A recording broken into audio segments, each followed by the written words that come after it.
Thank you, everyone. Glad we were able to make it down here to community period.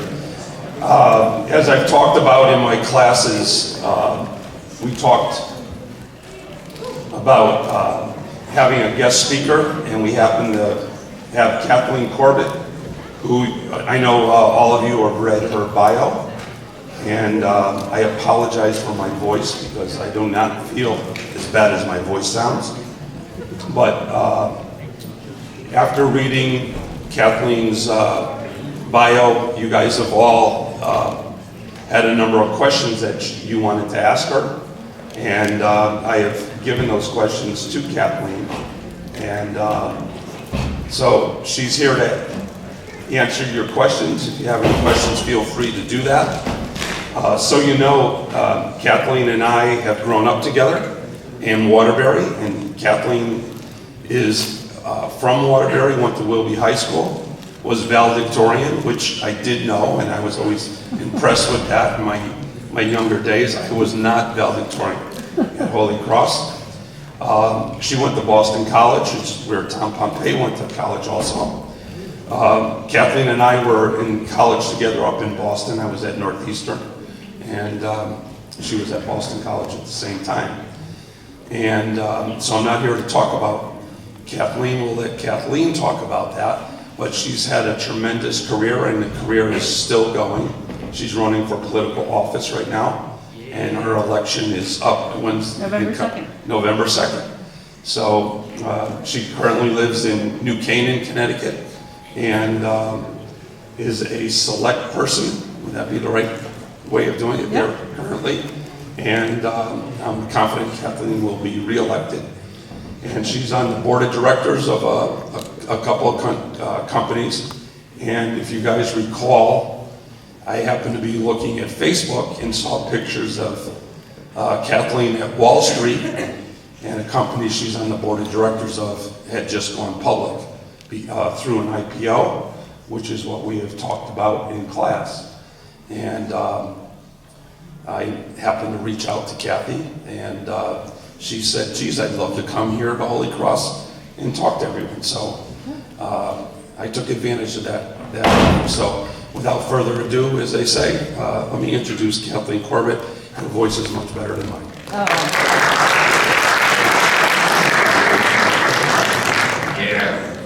Hey everybody, so nice to meet you. Thank you for your questions. Mr. Zuckus gave me a lot of homework over the weekend, but I certainly enjoyed reading each of these for you, and I'm happy to go through them with you, but I'm really interested in really having a conversation with you. And I thought I'd just start first by asking, I want to get a sense, how many of you are actually seniors here at Holy Cross? Okay, about half, and the rest of you juniors, maybe some sophomores in there? Okay, great, super. And you're all interested in business, investments, is that right? Is that pretty much what brought you here, or is this just a free period? Is everybody okay, well, I wanted just to share with you a little bit about myself. Mr. Zuckus was kind enough to give you a little bit of my background, but you've asked for some deeper questions that I'm happy to go through. And if any of the questions or comments that you want to make during our discussion today, and just give me a sense of time. What time? About 20 minutes or? We have like 40 minutes now. Okay, but let's try to make this as much as we can a dialogue, because I really look forward to your input or questions. I first want to start off by saying thank you not only to Mr. Zuckus for welcoming here, but also Principal Todd Pompey, who's a fellow BC grad, and so I'm thrilled to be here, and also Dr. Tom Pellegrino, who's president here at Holy Cross. This is not my first time at Holy Cross. Actually, when I was a freshman at Willoughby High School, I came here for what was called a mixer then, or a high school dance. That was my first time, and my first boyfriend here. It lasted about 2 dates because he lived in Prospect.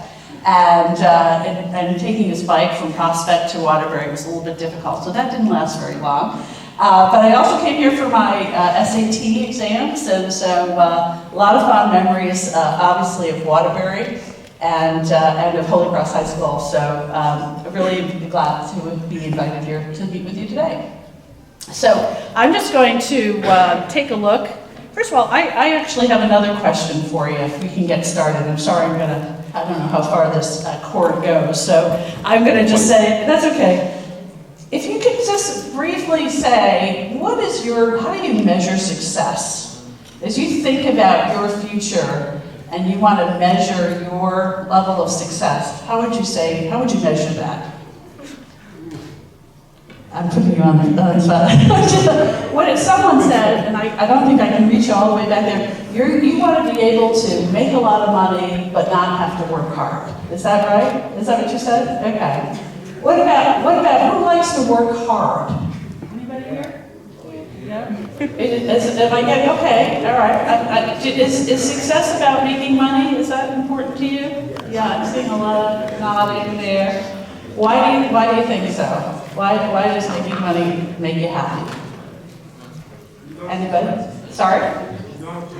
You don't have to work. Okay, well, I don't want to have to disabuse you of that notion, but I'm going to tell you that work can be a lot of fun, and the work can make you happy.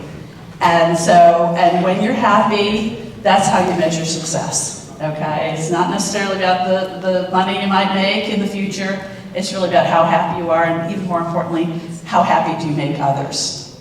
So I want to just start off by saying, so I was born and raised here in Waterbury, Connecticut, and went to Wilby High School. Who's Devontae in here? Can you raise your hand? Huh? Which one is Devontae? Devontae said, no way did she go to Wilby High School and reach a level that I currently am. Well, let me assure you that, yes, I did. A proud Wilby High School grad. I'm actually wearing my Wilby High ring there. Doesn't fit my ring finger any longer, but I graduated in 1978.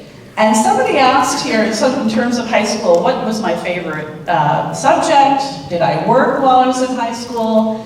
And I will tell you that my favorite subject was math. I really just enjoy math, still enjoy math to this day. But I was the oldest of 5 children, and at a very young age, actually at the age of 12, I realized that in order to be able to make money, if you will, and be able to afford clothes that I could wear to school, clothes that I wanted to wear, not that my mother was sewing for me, and now I would, of course, love hand-sewn clothes, but homemade clothes, but I actually got a job as a babysitter. And one of my first babysitting jobs was taking care of Mr. Zuppius' brothers. So that's how far back that goes. And maybe his parents didn't trust him to take care of his brothers, but anyway, that was my first job at 12. But when I got to high school, my very first job was actually working at Silas Bronson Library. Anybody here go to Silas Bronson Library? Okay. Still there, a great place to get started in terms of work experience, and I absolutely loved it. And ever since then, it's been, not only have I gone to school, but I've always worked along the way. Just to be able to afford it and to be able to really kind of balance my life in terms of both work and education. So that was a little bit about my high school. Somebody asked also, raise your hand if you did, why did you pick Boston College? And what did you want to do when you were going to Boston College? Well, I will tell you that when I was, I don't know if they do this now, but we had to take a career aptitude test when we were seniors in high school. And so when I took my career aptitude test, it came back that the number one thing that I should be is a minister. Well, in my faith, and most of our faiths, women couldn't really be ministers, and so the second choice, or the answer that came back, was that I would make a good funeral director. And that didn't even, that neither of those two really seemed to fit what I was interested in doing. So I decided I wanted to go into social work. My mother was a nurse, my father was principal of Crosby High School. So they're both in what we would call the giving fields. And that's what I wanted to do. I wanted to go into social work, and my father said, absolutely not. You have a math background, you're interested, you're going to go into business. And to be honest, we didn't have the benefit that you have here, where you're actually learning something, whether it's in the investment club or in the personal finance classes. I didn't really know what business was, but my dad saw that my experience, my love of math, would be able to be translated to business.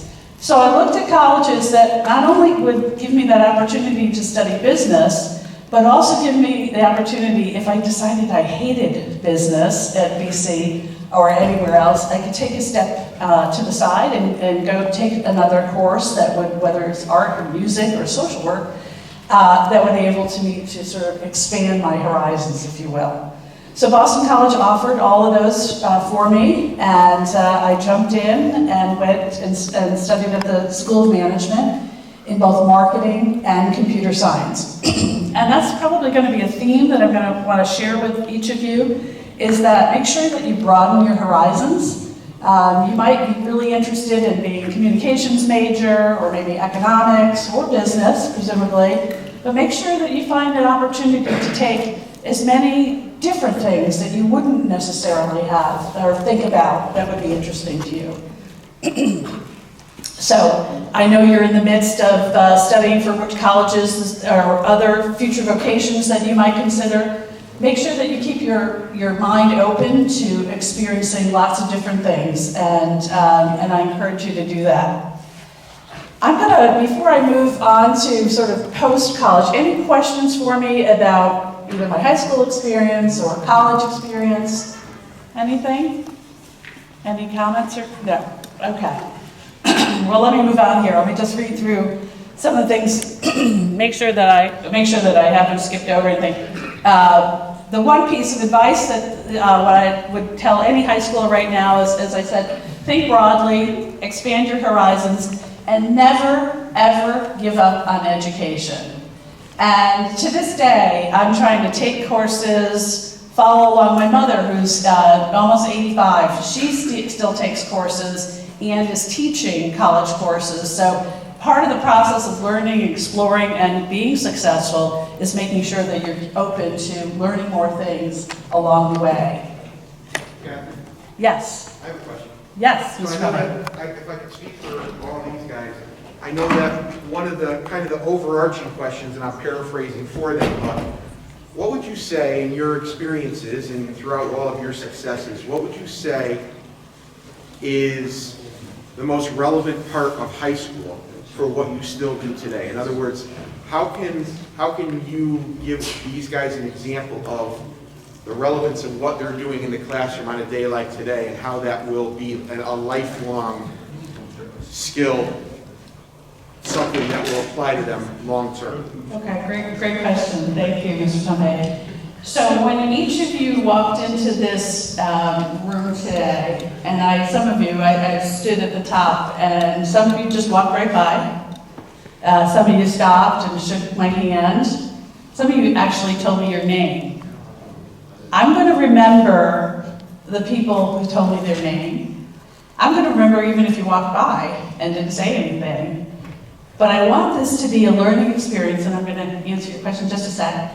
I want it to be a learning experience in high school, that when you go to college or you go to your next job or wherever you go, make sure you look the person in the eye. Make sure you introduce yourself. You want to be remembered. You want to be successful in business. Make sure they know your name. And that's something that if there's one lesson you walk out with here, just think about that. Make sure you introduce yourself to the people that you meet. In high school, I mean, there are people that you probably pass every day in high school. Make sure you say hello to each and every one of them. That's important to do that in business as well. So that would be and if you get a job, if you're working while you're in high school, probably that's what I learned first and foremost when I was working at the library. Make sure you're quietly at the library, but make sure that you introduce yourself to everybody. Thank you. So, sorry, you had a question in the back, or comment. My question is, what was the dramatic change from high school to college? So what was the dramatic change from high school to college? I guess the first and foremost was sort of living on my own. And I grew up in a family of 7. We had 1 bathroom. And it was going for the first time, the oldest of 5, going up to BC. I've never had my own room, by the way, my entire life. I've always had a roommate and now my husband, and so I never had my own room, and still don't, and didn't at BC. But I got to know some wonderful students, fellow students, and I think the big change for me is missing my family because we were 2.5 hours away. But I think getting my first C in an economics class and also in an English class. I think I wrote a paper. I thought I was a great writer. And my very first paper I submitted, I got back and it was a C, and I realized, wow, this is going to be tough. And it was a great experience. I realized I had to step up my game in terms of every course virtually. I took a class. My dad was a physics teacher, and I thought I knew everything. I took honors physics in high school, and so I went ahead and signed up for honors physics in college, and I barely scraped through, and ended up changing my course to called Physics for the Curious. And so that was something that I remember. It's a lot harder in high school, in college, I thought, and much more demanding of keeping, nobody was there, no parent or anything was telling me when I had to get something done. You had to take your own responsibility. So that was my biggest challenge. Thank you, in the back. Was there a point in your college career where you were ready to give up? And if so, what kept you motivated to keep on going with school and more education? Okay, I think I saw your question in here, right? Was it yours? No, okay. Giving up. Somebody else asked the question of, how far did you get before you're ready to quit on something? I've never given up and never quit anything I've done. So I've pivoted, if I can use that, I've made a change when I think I'm maybe hitting a brick wall and not going. I've found another way around that brick wall. So I try to, when I find a challenge, that actually motivates me more. I think I've learned more from my failures than I have from my successes. And so when I learn from my mistakes or things that I failed at, I say, okay, this is great. I can figure this out, so the next time, not only could I maybe do something better, but I can help others make sure that they don't make the same mistakes I have. So I just never quit, but I use it as a learning opportunity, if you will. Thanks for the question. Yes, in the back. That's Devontae, by the way. This question is Devontae. Devontae. Okay, yes, I did go to Wilby. Why did you go to Wilby? Why did I go to Wilby? So, number one, I grew up in Overlook, and so it was all by where you lived, was the schools that you chose. Honestly, I really was interested in being able to, Holy Cross was all boys though, right? Freshman year, Kelly Hivers. Right. Myself, ours. Right, so I didn't have the opportunity, nor did I have the money, frankly. My family could not afford it. My father was a public school teacher and principal of Crosby. Couldn't go to Crosby for obvious reasons, wouldn't want to do that. But had the opportunity, lived in the neighborhood. It was a long walk, it was about a mile to walk to school. And I have no regrets. I loved it, and to this day, still some people that I graduated with from Wilby. But in fact, all 5 of us went to Wilby. So happy to be a proud, Wildcat. So, so you believe me now that I went to Wilby, Devontae? You still don't get it. Okay, all right. Well, I'll try to encourage you. All right, so that's high school and Boston College, and so how did I figure out business? So I already told you that I, have sort of with the encouragement of my dad to go out and, make money, if you will. He encouraged me to go into business, and so that's what I did. And then I graduated from BC at a time when there was a pretty big recession. It was very difficult to get a job in 1982. So I came home from Easter, I'm graduating in May, I don't have a job, and my dad's looking at me like, wait a minute, I just sent you to 4 years of school, you don't have a job. So I opened up what was then the phone book, and I flipped the pages and just started calling. I majored in computer science and marketing, and I just called every computer store there was. And maybe at number 3, I got a hold of somebody who, there was a computer store in Middlebury, Connecticut, just around the corner, and they said, come on in, and they hired me. And I was the first to sell Apple computers, IBM computers, and I taught people how to use computers. So this was kind of my first foray out of college, that I was able to get a job. The company lasted all of 3 months, and they went bankrupt, and they couldn't pay me. So they, the way that they paid me on my last week of the job is they said, okay, here you go, here's this stapler, that's $3. This chair and the desk, basically they gave me all, they didn't give me a computer, unfortunately, but they gave me everything that they could scrape out of that store to pay for my last week's worth of salary. That was obviously running into a brick wall. What did I learn from that? Find another job. And so I followed my interest in computers by here in Connecticut, finding the next store in Milford, Connecticut, and then East Hartford. And then suddenly I just had an urging to break out of my parents' house, where again, we're just sharing the one bathroom, and saying, okay, we're off to New York. And a friend of mine and I went down without, we still held our other jobs in Connecticut. We didn't quit our job before getting the next one, and literally pounded the pavement going into each computer store in New York City. And I got my first job working for Computerland of Wall Street.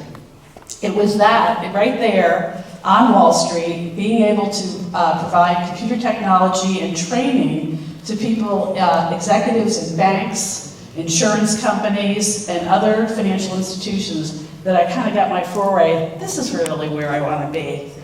And that is where I took my next pivot, if you will, and was able to take a call from someone who said, gee, would you be interested in coming to work for an insurance company? Bring your skills, bring your computer skills to the insurance industry and train us how to use them. And so that's what I did. I moved to Equitable Life, which is an insurance company based in New York. It's actually all over the country. So I learned a little bit about the insurance business along the time. And once I had outfitted everybody in terms of computers and moving on, someone said, hey, are you ever interested in knowing something about the investment side? You've trained us here, if you're interested in that. And I decided to take a shot and said, yes, I'll go. So I made a pivot again and went into the investment business. So the message here is that wherever you find yourself, there's always opportunities to sort of take the next step. And don't be afraid to raise your hand and to accept opportunities that you might not have considered, and because they give you sometimes the most excitement. Does somebody have a question up there? No? Okay. All right, so what about graduate school? Anybody thinking about graduate school at all? I know that's so far from your minds, because you're thinking about going to your next 4 years, potentially in college or vocational school. For me, it was not enough to grow in business with just my bachelor's degree in computer science and marketing. I needed to go one more step to get a finance degree. And so through the kindness and graciousness of my company, they agreed to pay for my MBA. And I applied to New York University and Columbia. I got into both, but I chose the one that was easiest for me and one that allowed me to work while I also went to school. And so I worked full-time and went to school part-time to get my MBA. And it's, again, part of that continuous learning led to more things in my career.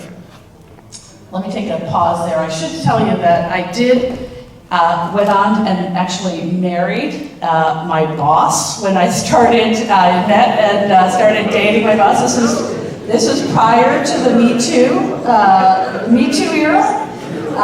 But in the computer field, my very first boss, great mentor, is now my husband of 36 years. And this was an opportunity when, thank you. Is that the only thing I know for in terms of success? He'll be glad by that. I'm sorry? I said I married my boss too. Oh, you did too, yeah, that's right. Now we're the boss. She is my boss. She's the boss, that's right. But anyway, you're going to meet people, wherever, whether it's in college or at work and so forth, that'll become long-lasting partners in your life. And I'm grateful for the fact that I met Randy, he was my first mentor, now my husband, because as we decided to have a family, we had to decide how are we going to do this? How are we going to manage the balance that someone asked me here? How do you manage work and life and education, etc.? And I will tell you it's hard. It's hard work. But one of the things is I had a good partner.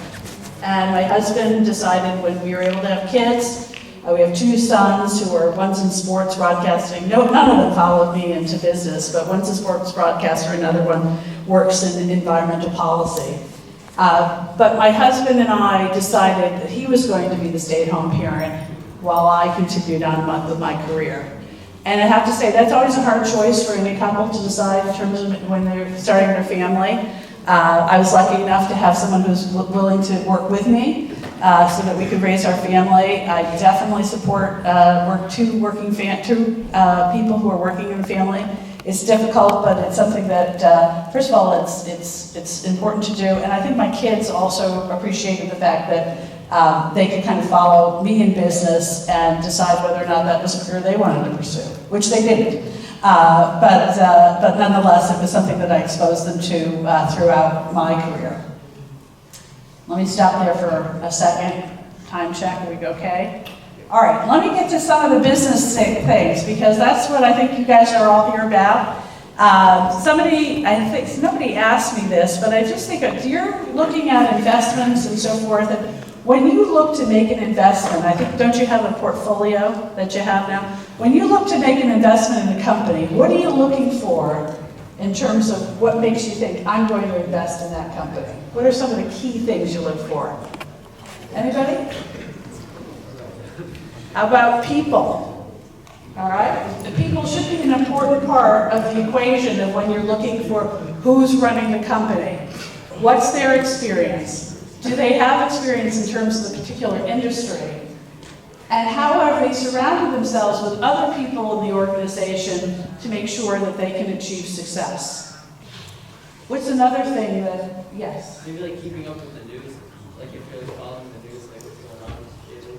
So the question is, like, keeping up with the news, is that you're saying? People who are really in the forefront of understanding, and they are following the news, they are the news in many cases, right? But staying on top of things in order to be successful, absolutely. Yes, Like in the if the back. stock predicted to do better than we should? Say that one more time. Like if the stock is predicted to do better than we should?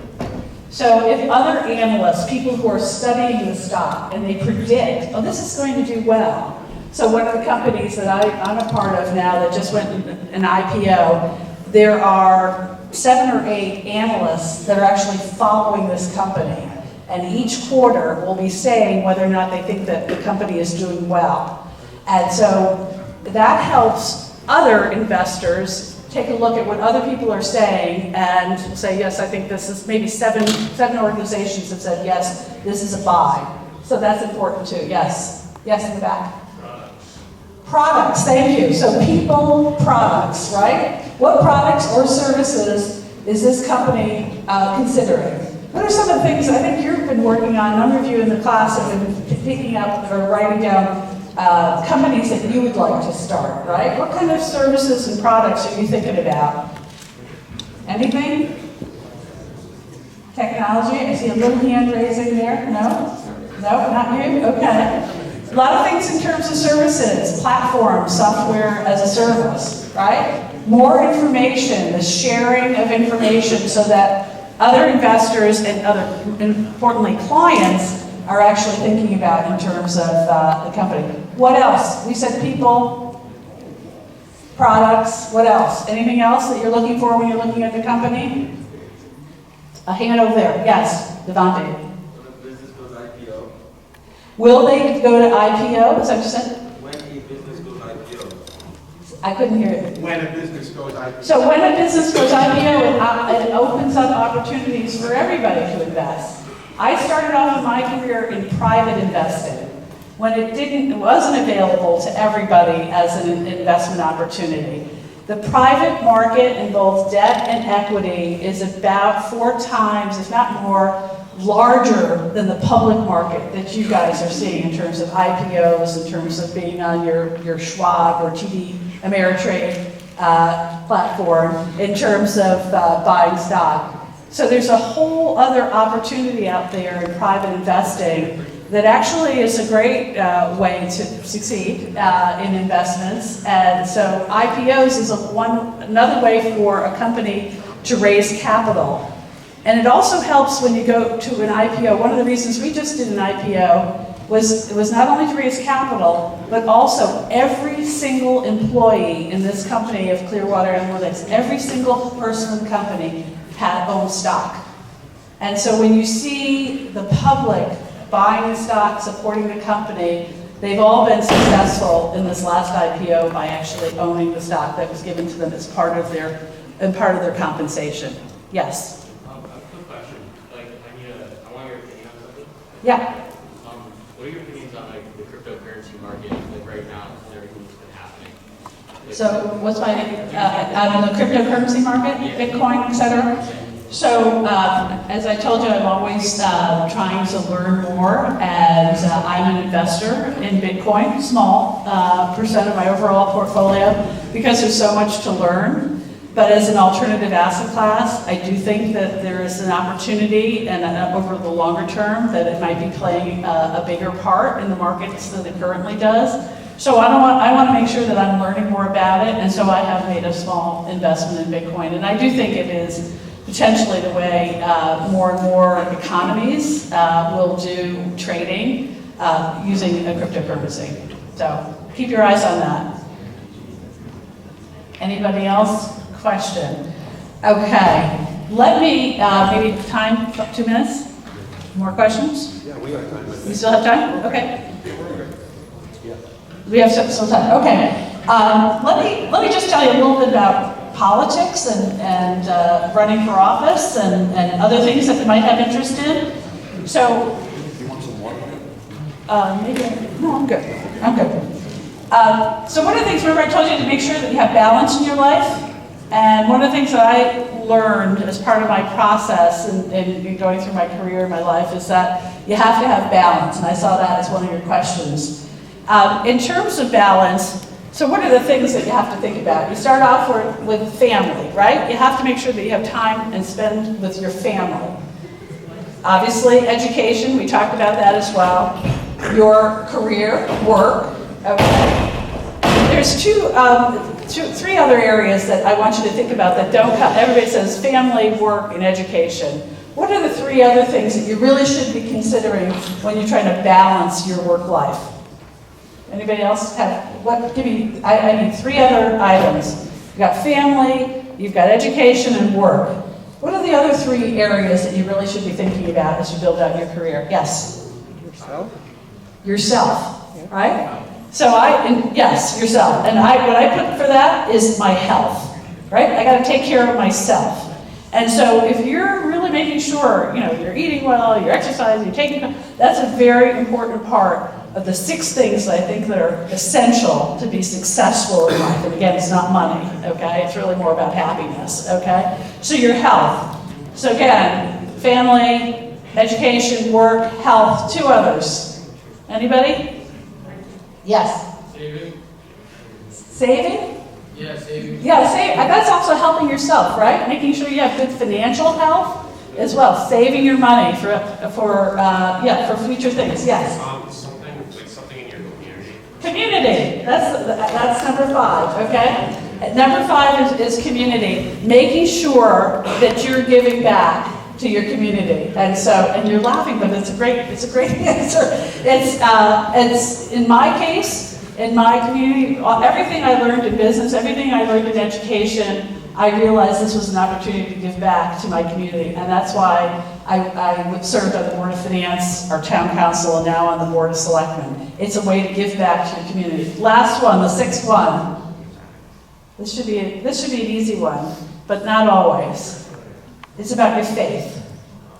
And sometimes I put it last because it shouldn't be last, it should be first in many cases, but it's something that I learned having gone through, just being raised Catholic, going to Boston College and Jesuit College.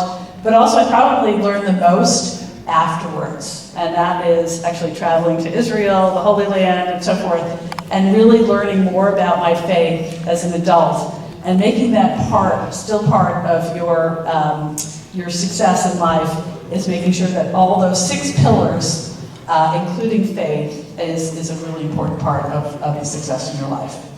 Okay. Did somebody else have a question? No. Let me maybe, what's our time? Mr. Zupkis, are we good? Yeah, we're good. Yeah, we got like 10 minutes. 10 minutes, 10 minutes. Okay, great. Then this is when I get to ask you guys questions. This is when everybody starts moving towards the back.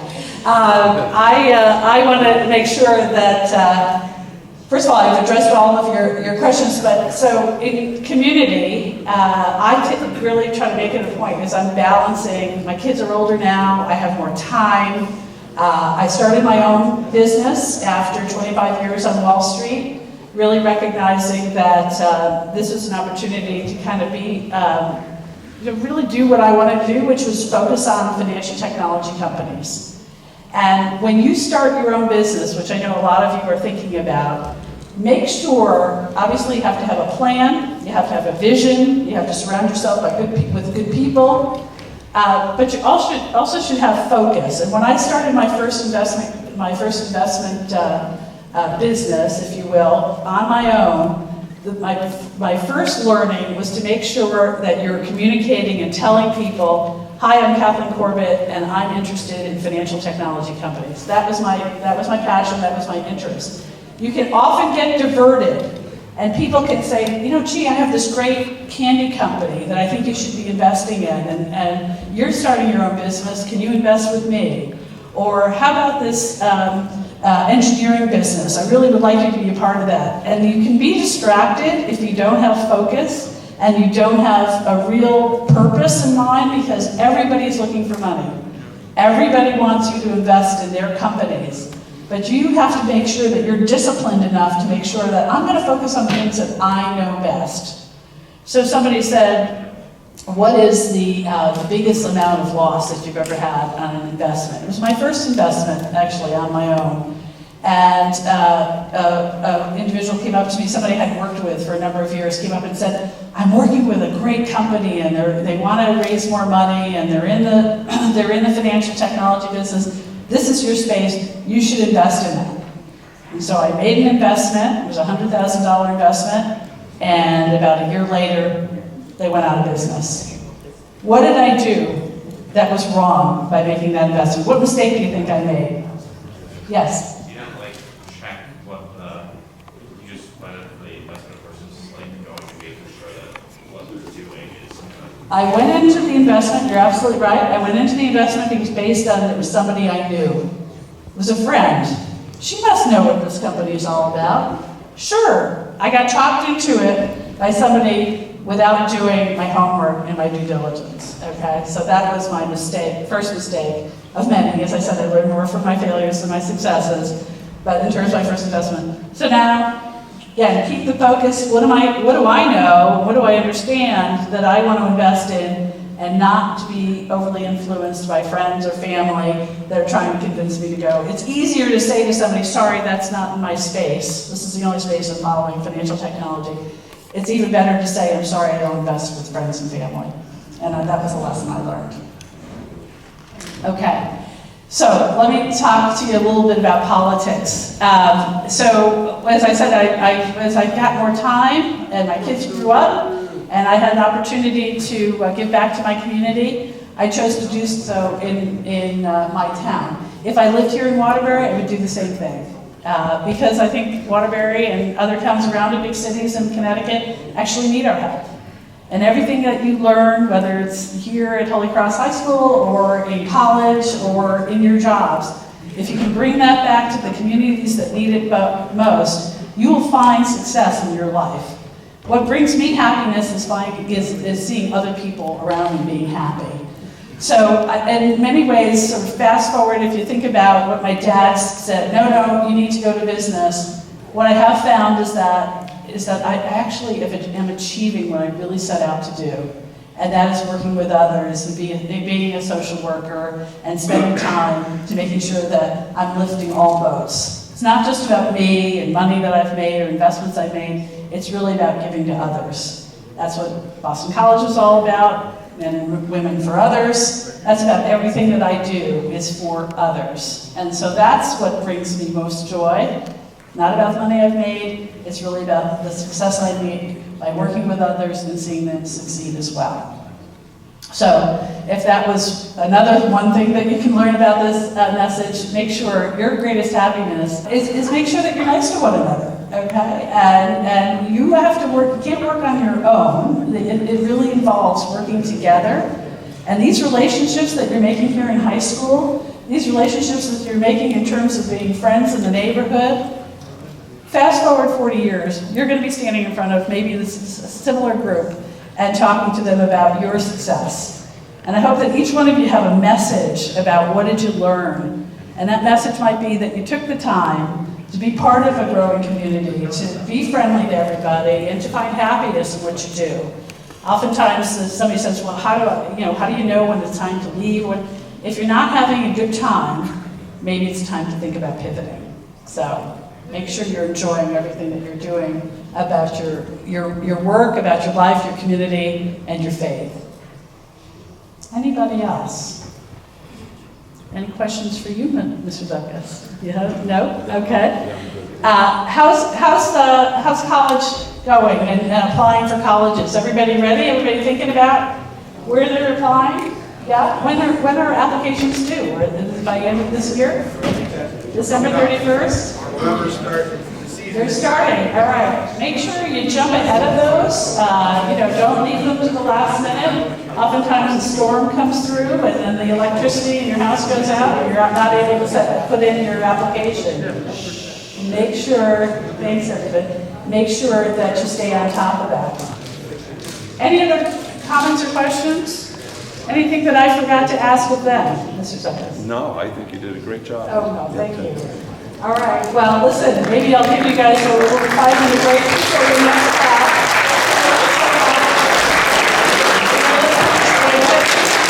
And good luck in the next chapter of your life. Thank you.